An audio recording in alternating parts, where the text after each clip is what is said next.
This is part two of my four-part series on the state of my collection as of January 2021. Part one was the rules of the game. Parts 2, 3 and 4 are now looking at the results of that game. And we're going to start with looking at my vintage Alpina collection.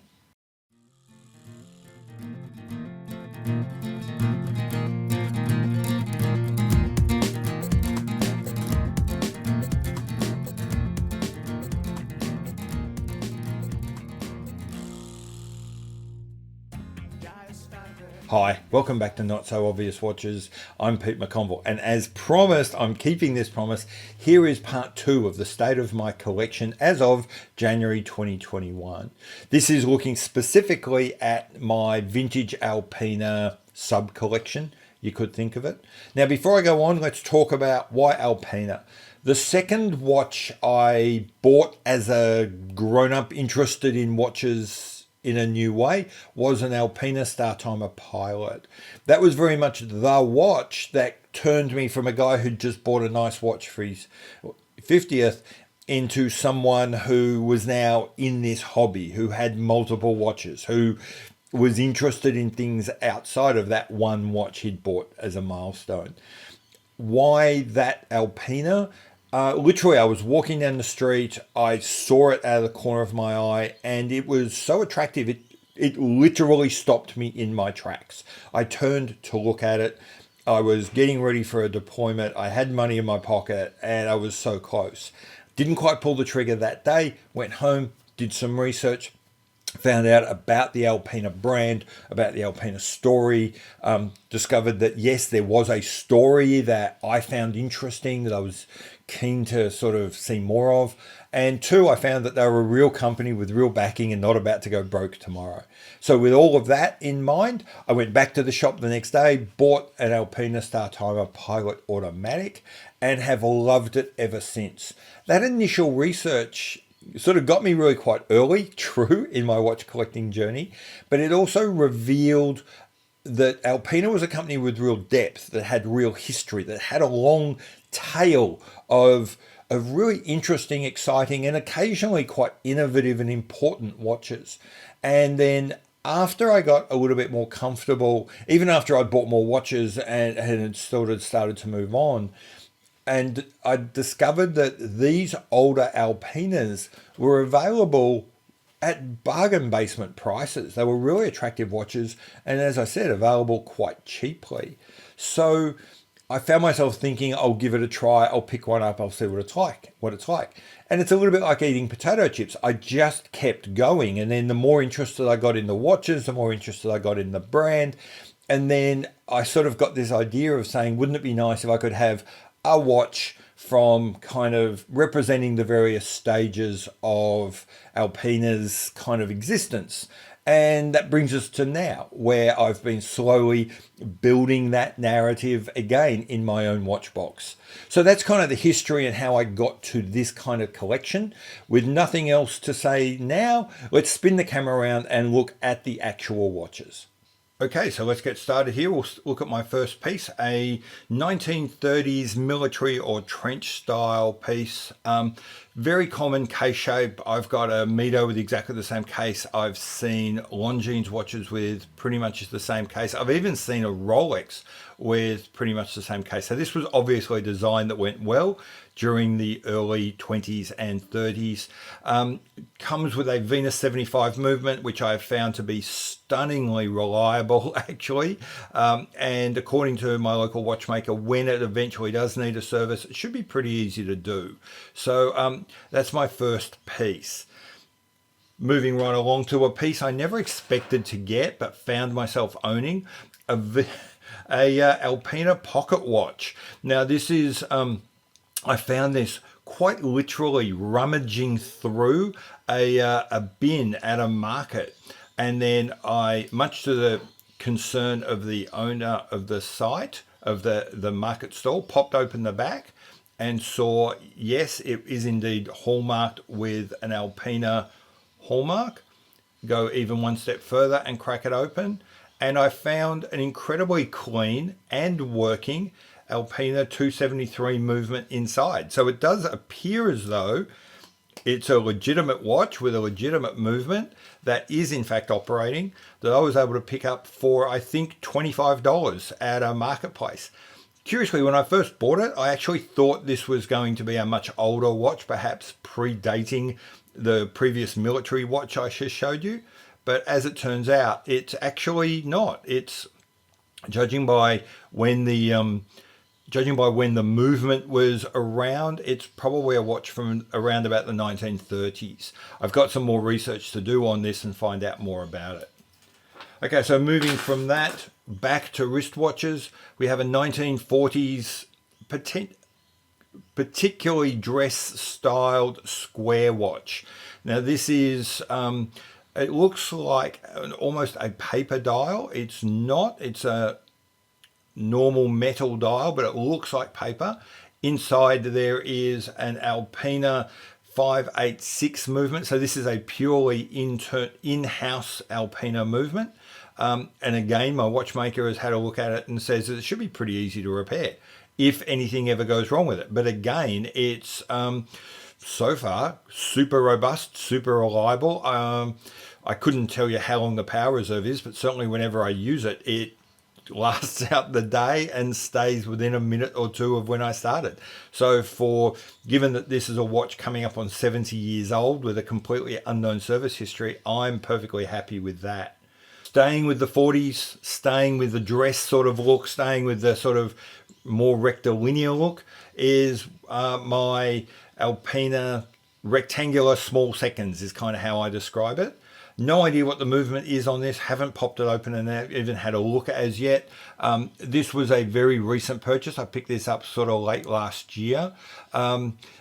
Pretty heavily patinaed. Wouldn't normally go for a watch that was quite this beaten up, but it was super cheap, a real bargain basement buy. I think it was about $100 US. And I figured it was worth the chance. Sooner or later, I'll almost certainly get a new crystal for it. Runs really nicely, runs really well. It's quite accurate. You know, if I run it for a whole day, it might lose a minute or so, which again, in a 70-ish year old watch with an unknown service history, I'm very happy with. Yeah, that's it. They're really the ends of what I call the early years of Alpina. Those are watches from sort of before this watch or this style of watch came about. Now this is an early 1940s Alpina 4. The 4 stands for made of stainless steel, anti-magnetic, shockproof, and water resistant.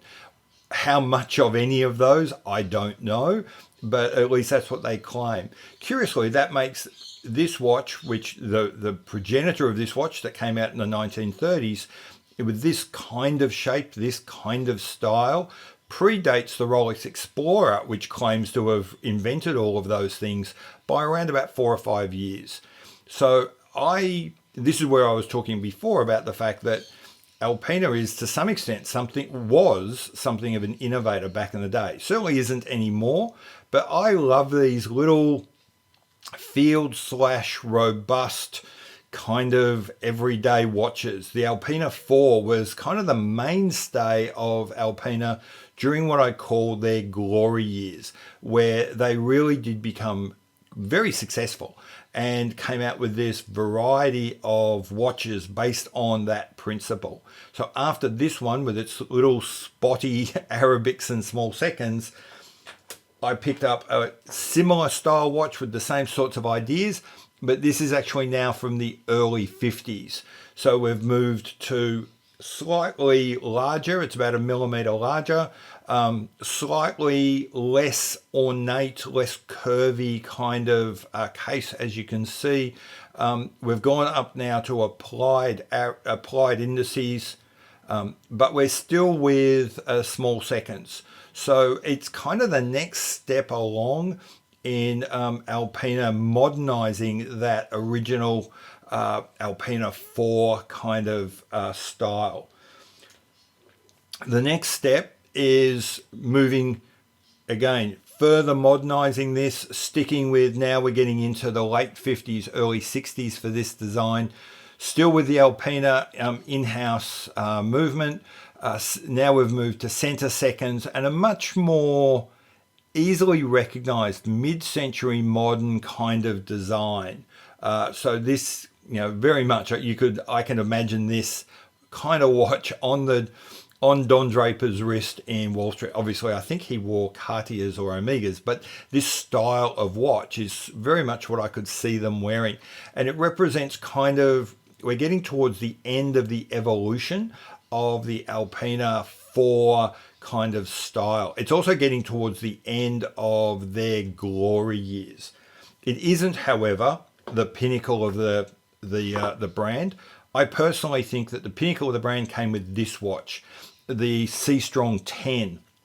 A full compressor diver with an ESPA case, 2 crowns, gorgeous, slightly domed, slightly satinized dial. This watch was my unintended grail. Very early on, after I got interested in Alpina watches, I saw and bought the new Heritage Diver. In buying that, I obviously became aware of the fact that there was an OG of that watch. I started doing some research, decided I needed it, and then, without actually realizing that it had become a grail, then spent 4 years searching for the perfect example at a price I could afford. And this is it. It came into my possession last year after, like I said, 4-ish years of pretty hard work. And I absolutely adore this piece. And it is very much, as I say, right now, the exclamation point on the glory years of Alpina's history. Unfortunately, after that watch, which is a 1969 era watch, Alpina, like a lot of brands, started kind of losing focus. And you'll notice the watches that come next, such as this, what I call my my cushion gold, because again, I don't have a reference number or anything for it, kind of don't seem to align with the Alpina DNA that we were seeing before. In this, and Alpina's own history kind of makes that clear. So I call the next batch of watches kind of watches from the lost years of Alpina, heading from the late 60s, probably more to the point, the early 70s through to 80s and 90s. So here we have a fairly standard, squashy, cushiony kind of case from Alpina, gold plating all round, nice big chunky 1970 style applied indices. Now I must admit, I do quite like those indices. Funnily enough, whilst it doesn't necessarily fit within the normal Alpina brand and is seen as something, as I've said, I describe it as a lost years watch, I actually do quite like some of these watches. This one, I'm not a big fan of the cushion cases, so I don't love it, but I do like it. I actually much prefer this watch, which is a C-Strong watch. Again, for me, that kind of illustrates how Alpina were losing their way a little bit. C-Strongs are supposed to be divers. This is most clearly not a diver. They seem to be following kind of that Omega idea of their Seamaster, which was not itself actually a dive watch either, or it had dive watch versions, but not all of them were. This is very much a dress watch. It's got no appreciable water resistance, nothing particularly special about it. It's very much a watch of its day. You could look at these sort of gold-plated dress watches from the 1960s and see lots of versions of this kind of watch. Again, a kind of sign that Alpina was losing what had made it unique previously. I do like the dial treatment. I'm not sure if it's going to come up here. If it doesn't, I'll try and get a photo and insert it into the video, where the brushing is sort of gives this, or the sunburst effect is divided into this kind of 4 quadrants. I do like the nice applied indices, and look, I do, as much as I've just probably ragged on the watch, I do really like it. It's just a little bit indistinct and pretty much a fairly standard Swiss watch of its day.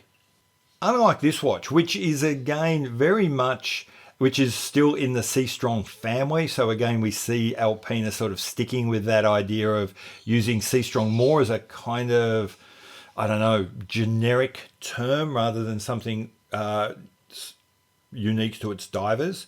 This is, again, very much in the 70s mold. So it's not specifically, there's nothing about it which screams Alpina, which is a shame, but it very much screams 1970s. That big, I don't even know how you would define that case style, but it is something that you saw a lot of brands doing at about that time. But I do, again, I like the applied, even though it's not, this is another one of those cases. Even though the watch itself isn't particularly true to the glory years, the historical Alpina, in retrospect, as I look back, I really love the handset. I love the applied indices.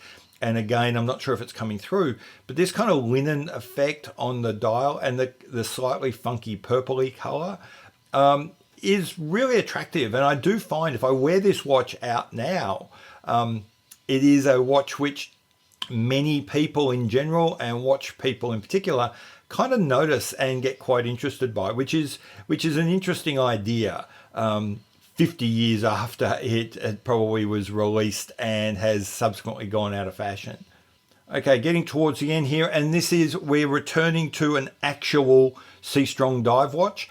Looking at the movement and trying to work backwards, this watch seems to date from some time in the early 1970s, and it's certainly got that kind of 1970s diver vibe.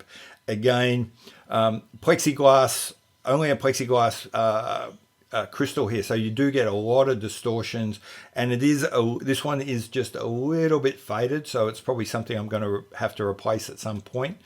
Nothing fancy, nice, simple bi-directional bezel, so not an ISO qualified diver. I would probably never dive with this watch right now, ever again anyway.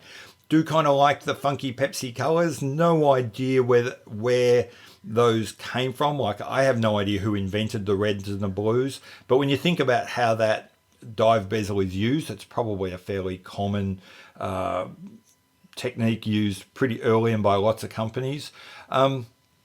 Nothing particularly special about this watch other than I just really like it. I think it's a great example of these kind of early 1970s dive watches with the funky applied dials, applied indices, big cutouts, nice little stick hands. And interestingly, it's got a stacked day date, which seems to be making a bit of a comeback and is the same format used on the new Zin 105.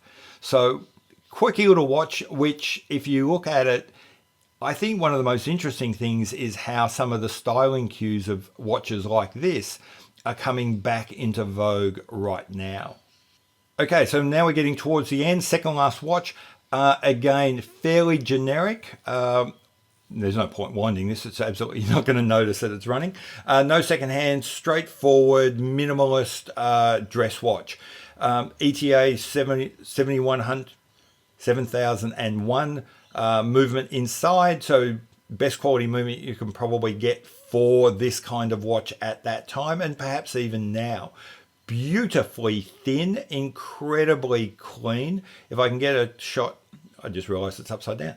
If I can get a shot of the dial up close on this video, you should see that really light kind of satin pattern, which I enjoy. The hands are beautiful and crisp and really well cut. I love those hands. Now the dial, I strongly suspect that by this stage, Alpina had well and truly given up on, for example, insisting that its watches be steel.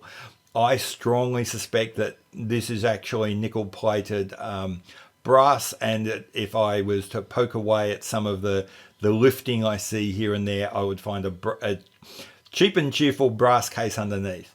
Still, doesn't really matter. As I said, it's still a lovely watch, beautiful to wear, super, super comfortable. It's just so thin, it will, by definition, slip under absolutely anything, and is quite unlike anything else in my collection, which certainly gets it, makes it earn its place that way. Okay, so now the final watch of this collection is, again, a very classic 1970s tonneau shaped with those big fat case, tiny little dial and recessed pain in the ass crown. So again, very 1970s look, big chunky applied indices like we saw on the earlier gold cushion case. surprisingly easy to read. There is, God forbid, I'm not even going to try and show you, but there is in fact lume on those hands, which seems like a bit of a waste. But someone obviously, had a checklist to go through. High polish on the side, satin brushing, just very gentle brush on the front of the watch.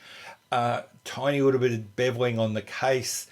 Remarkably comfortable watch to wear. I really do enjoy wearing this watch. Again, totally unlike anything else in my kind of collection. And if it wasn't for the fact that I was buying this and the previous watch, if it wasn't for the fact I was trying to buy something which kind of filled out my Alpina collection, I wonder if I would have bought it at all. If I hadn't, I worry I would have missed out on something, because, as I said, these watches would never have normally made it onto my radar to buy, but now that I have, I really enjoy having them. And that's perhaps one of the other kind of unexpected sort of benefits of having a collection which, a set of rules which drive you perhaps outside your normal comfort zone. So anyway, that's it for these watches. I'm going to spin the camera around now. Apologize if it's a bit shaky, and you'll get to see like all of them in a big mass. So that's all of them all piled up there. That is my vintage Alpina collection. Hope you enjoyed that. And look, if you've got questions about specific watches in that collection, just let us know and I'll talk about it more in the comments below. So that's it. That's my Alpina vintage watch collection. If you've got any questions, leave the comments below. I'd love to have a chat about it. The idea of collecting vintage watches raises all sorts of interesting issues around servicing and everything, which I should probably do a whole video on. I might do that one day. What else? Yeah, really nothing much else to say. Wait for parts 3 and 4 of this series. Part 3 will be all my modern stuff, particularly sort of modern tool watches and modern travel watches. And then part 4 is everything else, all my sentimental stuff, all my fun stuff, things which I bought purely to sort of help me out with the channel. So I'll see you in those videos later. I've been Pete McConville. This has been Not So Obvious Watches. Bye.